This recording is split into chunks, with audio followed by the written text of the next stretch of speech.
दोस्तों, स्वागत है आपका हमारे YouTube channel Amit Aryan school में।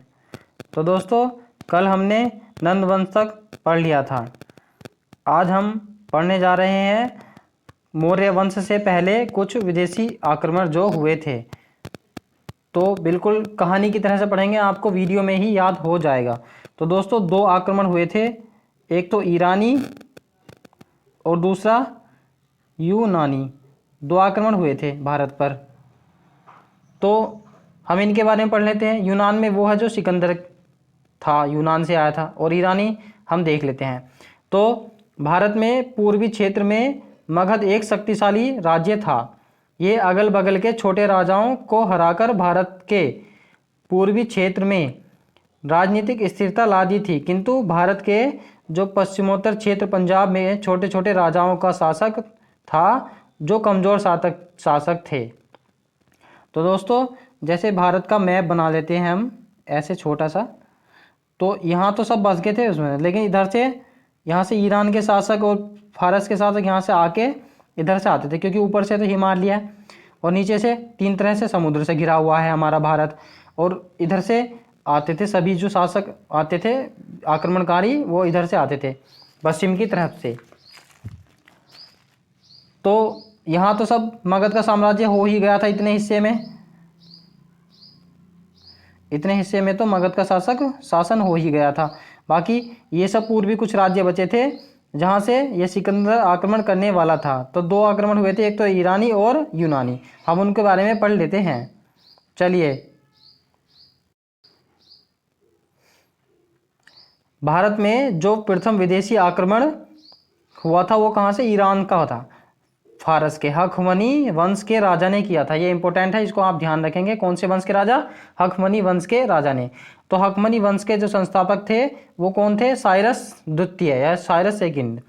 इस वंश का जो शासक था शासक डेरियस प्रथम जो था, डेरियस प्रथम ने भारत पर आक्रमण करने वाला पहला विदेशी राजा था। तो ये इंपॉर्टेंट है, इसको याद रखेंगे। जो डेरियस प्रथम था ईरान का, ये फारस का, ये भारत पर आक्रमण करने वाला पहला विदेशी राजा था।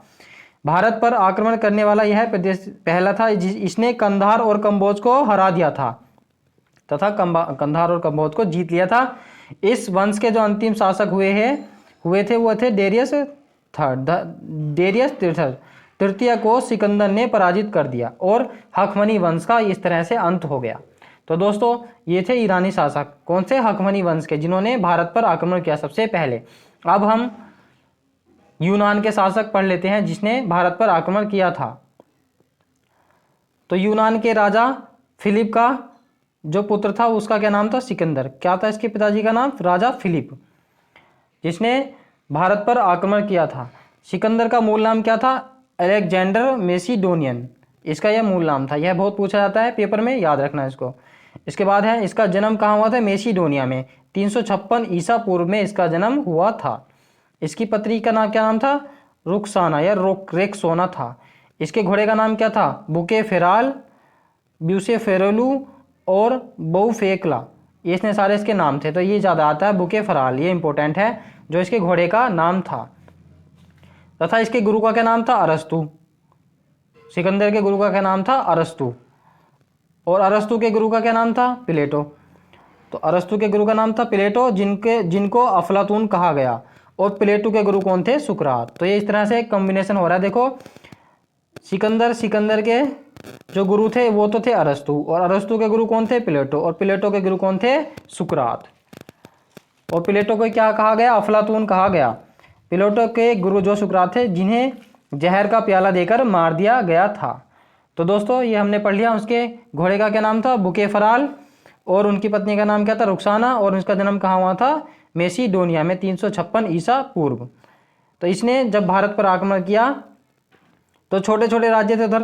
तो इसने क्या किया? सबसे पहले कंधार की राजधानी तक्षशिला थी, तब वहाँ के राजा जो था आम्भिक ने सिकंदर की अधीनता स्वीकार कर ली। जब इसने सुना ना कि सिकंदर बहुत ही शक्तिशाली राजा है, वह जहाँ भी जाता है वहाँ जीत जाता है, उसे विश्व विजेता कहा जाता था। तो यह इससे डर गया और इसने सिकंदर की अधीनता स्वीकार कर ली। किंतु संधि पूर्व के राजा पंजाब यानी कि पोरस सिकंदर से युद्ध किया, किसने? राजा पोरस ने सिकंदर से युद्ध किया। 356 ईसा में इस युद्ध को झेलम या वितिस्ता या हाइडे स्पेज, यूनानियों ने इसको कौन सा युद्ध कहा? हाइडे स्पेज का युद्ध कहा इस युद्ध को। ये कहाँ हुआ था? झेलम नदी के किनारे पर या वितिस्ता। 356 ईसा पूर्व में किस किस के बीच हुआ? सिकंदर और राजा पोरस के बीच में हुआ। यह बहुत ही इंपॉर्टेंट युद्ध है, इसको याद रखेंगे। 326 ईसा पूर्व में। उसके बाद है इस युद्ध में पोरस हार गए। इस युद्ध में पोरस हार गए, किंतु पोरस की वीरता को देखकर सिकंदर ने उन्हें मित्र बना लिया और सिकंदर की पत्नी रेक्सोना ने पोरस की कलाई पर राखी बांधी। ये इंपॉर्टेंट है। सिकंदर की जो पत्नी थी रेक्सोना, उसने पोरस की कलाई पर राखी बांधी तथा उसने कहा कि चलो ठीक है, हम तुम्हारा राज्य वापस कर देते हैं, लेकिन जो ये भारत के पूर्वी राज्य हैं, यहाँ बहुत सारा मगध बहुत ही बड़ा राज्य हो गया था, उस महाजनपद हो गया था। तो उसने बोला कि आप हमें इसको जीतने में मदद करिए हमारी, तो हम तुम्हारा राज्य तुमको लौटा देंगे। बिल्कुल दोस्तों, कहानी की तरह से पढ़ेंगे, आपको यहीं पे याद हो जाएगा। उसके बाद है सिकंदर जो है हिंदुकुश पर्वत यानी कि खैबर दर्रा पड़ता था वहाँ पर, उसको पार करके भारत आया था, जहाँ आप कहाँ पर है? अफगानिस्तान में है। तो सिकंदर की सेना को व्यास नदी यानी कि हाइफेनिया पार करना था। उसका नाम क्या था? हाइफेनिया। सिकंदर की सेना ने यह पार करने से मना कर दिया। क्यों? क्योंकि मैंने बताया था जो नंद वंश का शासक था, घनानंद लास्ट अंतिम शासक था, उसने चंद्रगुप्त मौर्य के जो गुरु थे चाणक्य को बेइज्जत करके उनसे निकाल दिया अपने राज्य से। तो उसने उसको नंद वंश का अंत करने के लिए अपने शिष्य चंद्रगुप्त मौर्य को तैयार किया, लेकिन उससे पहले जो यह सिकंदर के आने की खबर भारत में फैल रही थी। तो उन्होंने सोचा कि पहले सिकंदर को निपटा लिया जाए, उसके बाद इसे तो मार ही लेंगे बाद में।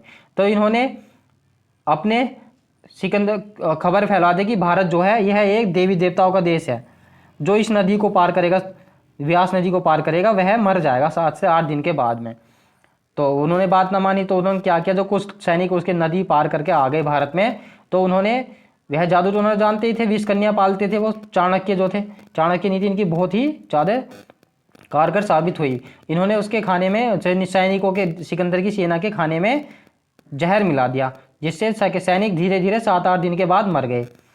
अब सब डर गए कि हम सेना पार नहीं जाएंगे। तो सिकंदर ने बहुत ही प्रेरित किया व्यास नदी पार करने के लिए, लेकिन सिकंदर की सेना ने व्यास नदी पार करने से मना कर दिया कि हम नहीं जाएंगे, और वहीं से ही वापस लौट गए।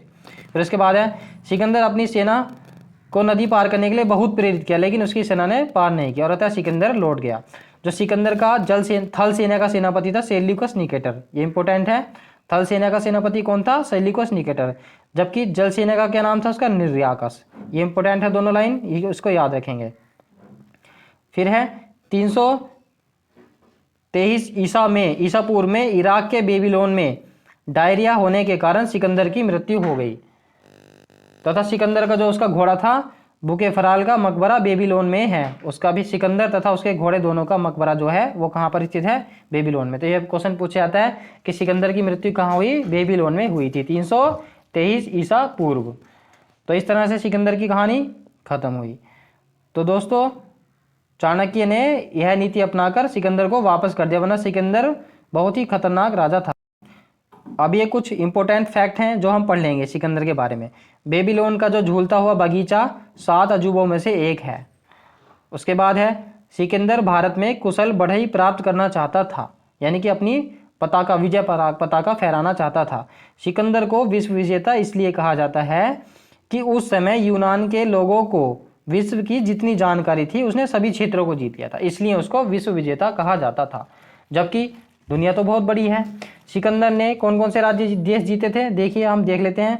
एशिया माइनर, तुर्की, सीरिया, मिस्र, इराक, ईरान, सिंध, कंधार, कंबोज, ये सब उसने जीत लिए थे। इसलिए यूनान वालों को इतने ही देशों की जानकारी थी, इसलिए उसे विश्व विजेता कहा गया।